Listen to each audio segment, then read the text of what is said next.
நான் பார் கிரில்ஸ் ஆள் இல்லாத கிச்சனில் நீங்கள் திடீர்னு மாட்டிக்கிட்டீங்க அப்படின்னா எப்படி உயிர் பழகிறது அப்படிங்கிறத நம்ம இந்த வீடியோவில் பார்க்கலாம். கல்யாணம் ஆனதுக்கு அப்புறமா எப்பவுமே பொண்டாட்டி கையில சாப்பிட்டு பழகிறதுனால நம்ம வந்து எப்படி சமைக்கிறது அப்படின்னு தெரியாது அப்படின்னு நினைச்சிட்டு அவங்க அப்படி நினைச்சிட்டு இருப்பாங்க. ஆனால் நம்ம அப்படி நினைக்க கூடாது.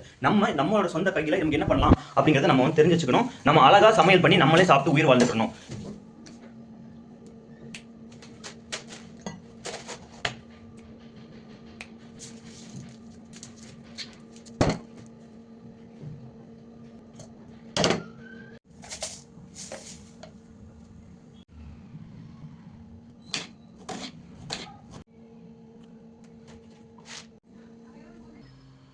சேமியாவா அப்படின்னு நம்ம பொண்ணாடி நிறைய சண்டை போட்டிருப்போம். ஆனாலும் மாச கடைசியில் கையில் பணம் இல்லாத நேரத்தில் வேறு வழி இல்லாமல் சேமியா தான் நமக்கு உயிர் காப்பாற்றக்கூடிய தோழனா வந்து அமையுது.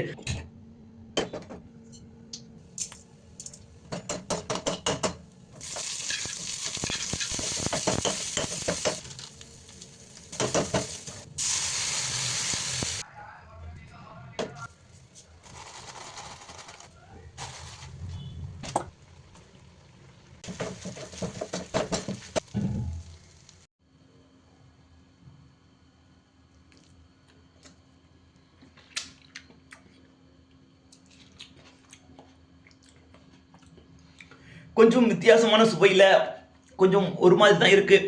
ஆனால் ஒரு வழி இல்லை, உயிர் வாழ்ந்தாகணும் அப்படிங்கிற சூழ்நிலையில் இந்த மாதிரி விஷயங்களை நம்ம சாப்பிட்டு தான் நம்மளுடைய உயிர் வாழ முடியும். இந்த சேமியா அப்படிங்கிற விஷயத்தில் கொஞ்சம் கார்போஹைட்ரேட் அதிகமாக இருக்கிறதுனால நம்மளால் வந்து ஒரு சில மணி நேரங்கள் சாப்பிடாம பசி இல்லாமல் நம்மளால் இருக்க முடியும். வேறு வழி இல்லை, சாப்பிட்டு தான் ஆகணும். வாங்க சாப்பிடலாம்.